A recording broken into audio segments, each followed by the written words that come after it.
Hi, welcome back to GP Reactions. Hope you've been having a great Christmas, and I'm going to wish you all a Happy New Year if I don't speak to you before.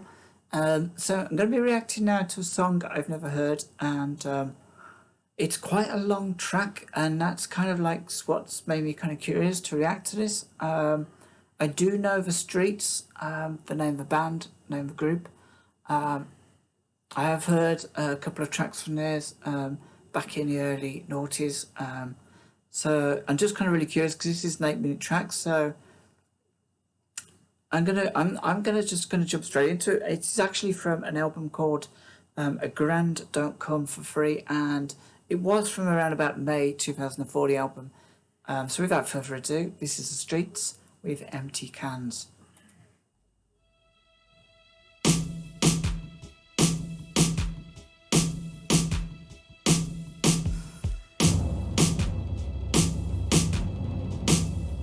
Quite a dramatic intro.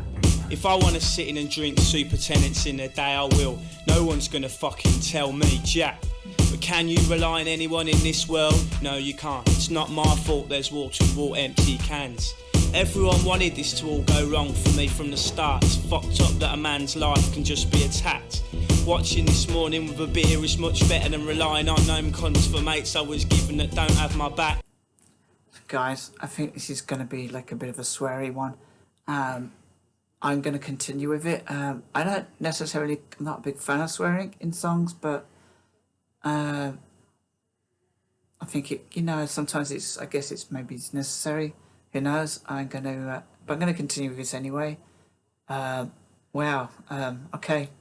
Got to take it back a bit. But can you rely on anyone in this world? No, you can't. If I wanna sit in and drink super tenants in the day, I will. No one's gonna fucking tell me jack. But can you rely on anyone in this world? No, you can't. It's not my fault there's wall to wall empty cans.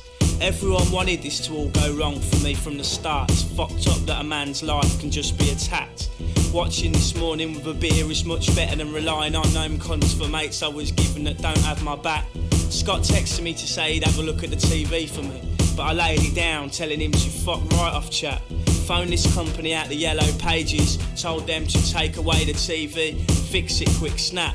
The next day they took away the TV, told me they would repair the little bit that's broken round on the back. I thought that'd be that, but the next bit was on top. This was where it all started to get a bit out of hand.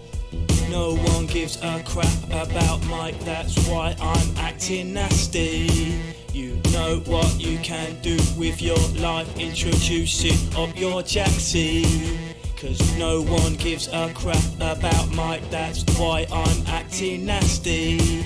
You know what you can do with your life, introduce it up your jacksie. The TV man comes back later, knocks on mine to say he's found something in the back of the TV. I'm looking at me absolutely speechless, can't quite believe he's trying to pull this fucking stunt on me. I knew it was a simple case of the power supply gone on the back, but he's trying to tap me up for more money. He says it's not like that, and I'm like, fuck off and die and stick up my 2 fingers and one more to make 3. And he says, don't talk to me like that, and I don't understand. My face is in his face, I tell him I understand perfectly. So you know what, I know, this guy sounds like a right tool. I know kind of people like this, and you kind of sort of feel,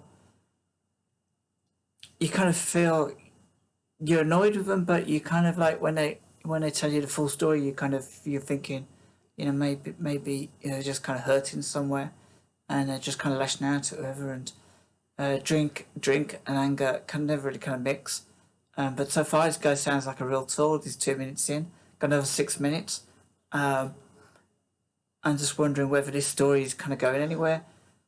His television's broken. His friends asked him to if he wanted him to fix it, and he's basically told him where to go.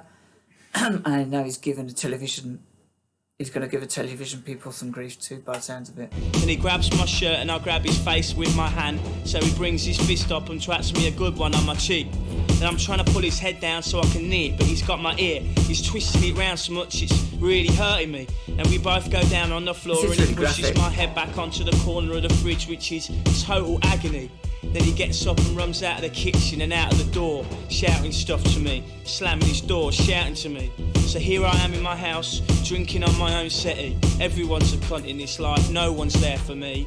No one gives a crap about Mike, that's why I'm acting nasty. You know what you can do with your life, introduce it up your jacksie. Cause no one gives a crap about Mike, that's why I'm acting nasty. You know what you can do with your life, introduce it up your jacksie.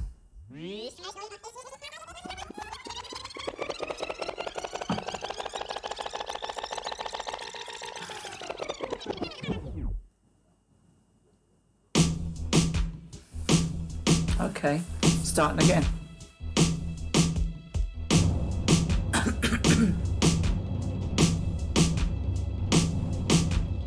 If I wanna sit in and drink super tenants in the day, I will. No one's gonna fucking tell me jack. But can you rely on anyone in this world? No, you can't. It's all my fault, there's wall-to-wall empty cans. I sat in the kitchen all fucked off, imagining over and over what they were all doing behind my back. Dodgy things going on, actions I regretted. A stained bottle with a pipe and tin foil on the mat. Scott texted me to say he'd have a look at the TV for me, and I felt like just telling him to fuck right off, chap. But what he said about wanting to do the right thing by both mates and then opting to stay out, it seemed to match. But I sold him he could make it up by fixing the TV. He said that's the least he could do to square things flat. Well, so basically, with the first part of his song, he's kind of dealt with one way of kind of reacting to a situation, and I love a kind of the rewind bit to this, and all of a sudden the introduction of electric piano has kind of given it a different kind of complexity, a different it's put into like different in a different light now, and man, you know, it's kind of like, I guess, you know, for me, I can only speak personally that I've been in situations where I wish I could just kind of rewind and start over. Very, very much, you know, been in situations where emotion has caused me to kind of react in an aggressive kind of manner, you know, believing that the world is against me, and in reality, you know, if I just kind of let that ride a little bit, and I would find out that, you know, rather than pushing people away, it's sometimes if you just kind of invite people to help you, it's kind of, the resolution is better. And you can kind of resolve these situations a lot easier. I'm actually loving the way this song's suddenly changed. I'm just going to flip it back a little bit. Got texted me to say he'd have a look at the TV for me, and I felt like just telling him to fuck right off, chap. But what he said about wanting to do the right thing by both mates and then opting to stay out, it seemed to match. But I sold him he could make it up by fixing the TV. He said that's the least he could do to square things flat. I thought that'd be that, but then the next bit was mad. This is where everything started to all turn back. The end of something I did not want to end. Beginning of hard times to come. But something that was not meant to be is done. And this is the start of what was. He had to unscrew about 15 screws before he could pull the panel off the back to get in the fecking thing. But just as he did so, he said he saw something that slipped inside behind the panel, down the back of it. Must have been some leaflets or a bill maybe. I didn't want to lose the bill in case it was a final warning. So we both tried to get the back off and work out if there are any more screws to get out or if we left any in. And when he looked down the back of the TV, his eyes just froze before he rammed his hand in, saying, "No shit." He's looking at me absolutely speechless. He can't quite believe what he's trying to pull out the slit. I get up wondering what he's smiling about. He's shaking his head at this point with the biggest of grins. I look down the back of the TV and that's where it was, in all its glory, my £1,000. End of something I did not want to end. Beginning of hard times to come. But something that was not meant to be is done. And this is the start of what was. About 2 this afternoon, the last of the people left my house, 'cause they never stopped chatting till all the racket's gone. I really feel like things clicked into place at some point, or maybe it's the fact that me and Alison really got on. Or maybe it's that I realise that it is true. No one's really there fighting for you in the last garrison. No one except yourself, that is. No one except you. You are the one who's got your back to the last deed's done. Scott can't have my back to the absolute end, 'cause he's got to look out for what over his horizon. He's got to make sure he's not lonely, not broke. It's enough to worry about keeping his own head above. I shut the door behind me, huddled up in my coat, condensation floating off my Beth, squinted out the sun. My jeans felt a bit tight, I think I washed them too high. I was gonna be late, so I picked up my pace to run. End of something I did not want to end. Beginning of hard times to come. But something that was not meant to be is done. This is the start of what was. It's the end of something I did not want to end. Beginning of hard times to come. But something that was not meant to be is done. And this is the start of what was. End of something I did not want to end. Beginning of hard times to come. But something that was not meant to be is done. And this is the start of what was. It's the end of something I did not want to end. Beginning of hard times to come. But something that was not meant to be is done. And this is the start of what was. Well, that was a surprise. I didn't expect to kind of feel like that about this song, especially after the first kind of 3 minutes. The street, empty cans. So I mean, you got a guy who's down on his luck, and clearly things have happened, and small problems can sometimes kind of feel really, really big. And whenever anyone's kind of mentioned a problem to me, and it's kind of easy to kind of say, yeah, you know what, that kind of, but there's bigger problems in the world. But you know what, when your problem is the biggest problem at that moment, it's the problem that you kind of need to deal with. It's a problem you need to kind of process. And that problem's usually kind of tied to emotion and anger or sadness. And it's easy not to kind of, it's easy to just kind of ignore the problem and think, yeah, you know what, people have got bigger problems in the world, and this problem it isn't really in comparison. But sometimes you need to kind of think about the small problems, the big problems to you, and that's the only way to kind of deal with them. So yeah, the turnaround on this song was quite remarkable, and it's very, very cleverly done. And I felt kind of quite emotional when he started to kind of rewind, and he was kind of dealing with the same friend who offered him help in the first half. And I think there's a girl involved in it, but I'm not sure how she kind of fits into this.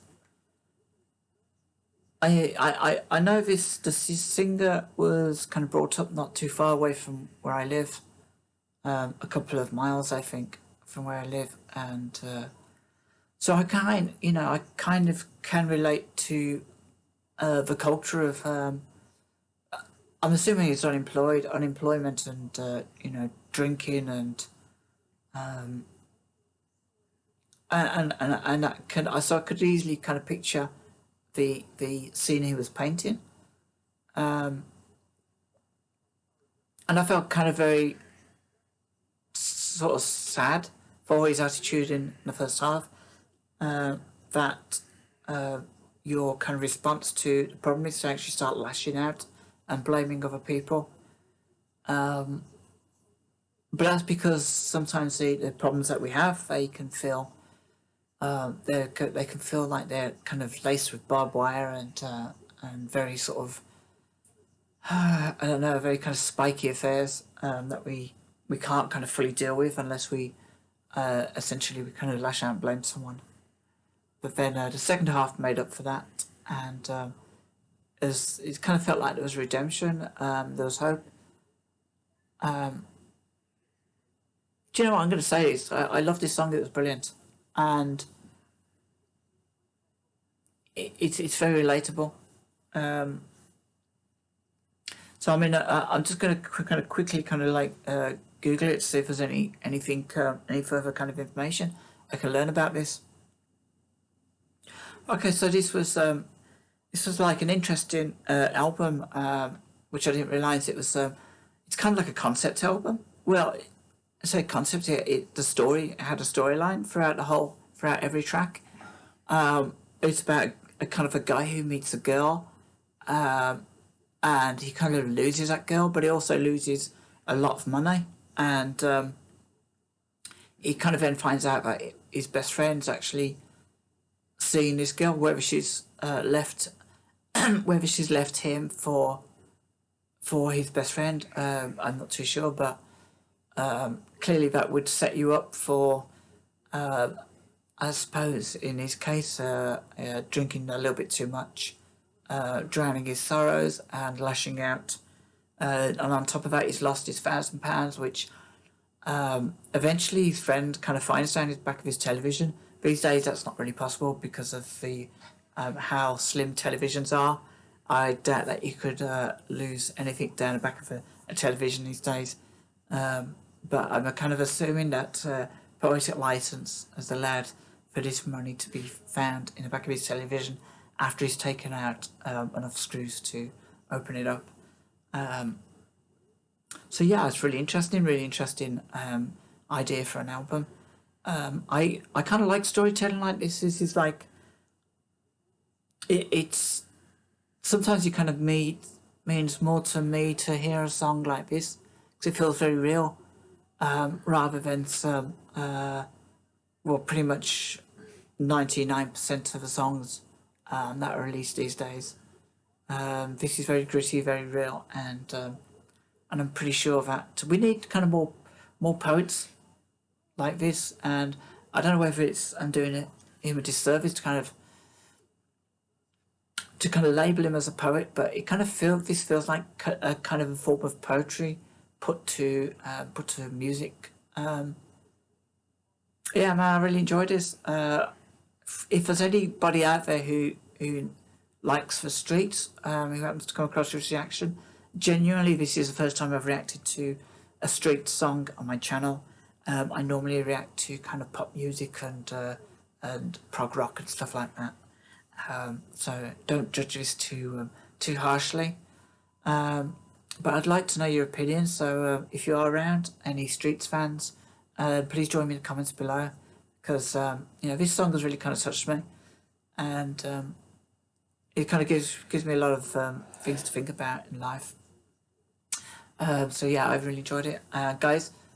Till next time, take care of yourselves, and I'll catch you with another reaction as long as I can talk.